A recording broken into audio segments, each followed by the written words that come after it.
সদর enforcement team মহকুমা শাসকের নির্দেশে অর্ডার মোতাবেক আমরা এখানে মূলত আলু পেঁয়াজের অভিযানই বিশেষ করে এসেছি। আলু পেঁয়াজের একটু ঊর্ধ্বগতি রয়েছে, আলু পেঁয়াজের মূল্যের ঊর্ধ্বগতি রয়েছে।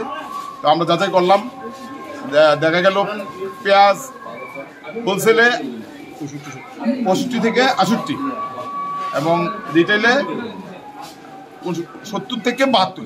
আমরা এর বেশি যাতে না বাড়ে সেদিকে আমরা ব্যবসায়ীদের সতর্ক করেছি এবং এই অভিযান চলবে। আর আলু আমাদের হোলসেল 31 টাকা হোলসেল আর রিটেল 35 টাকা। এই আজকের বাজার দর আমরা মূলত পেঁয়াজ আলুর দিকে লক্ষ্য রাখছি। এটা বেশি একটু বেড়ে গেছে আর ব্যবসায়ীদের সতর্ক করা হয়েছে যাতে এর বেশি মূল্য না নেওয়া হয়। পেঁয়াজের দামটা বৃদ্ধি হওয়ার কারণটা কি? কারণ তো এখন আমরা বুঝতেছি না। তারা বলছে যে সোর্সে প্রাইস বাড়ছে, কিছুদিনের একটা সমস্যা রয়েছে, মূলত ওয়াগনের একটা সমস্যা রয়েছে।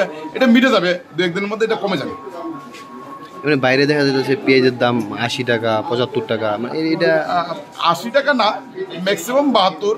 ঠিক আছে, আমরা দেখছি আপনার কথা মতো আমরা বাকিগুলা। পাশাপাশি তেলের দামও মানে বৃদ্ধি পেয়েছে। আমরা এখন যাচাই করবো, দেখছি ইঞ্জিনটা একটু বেড়েছে।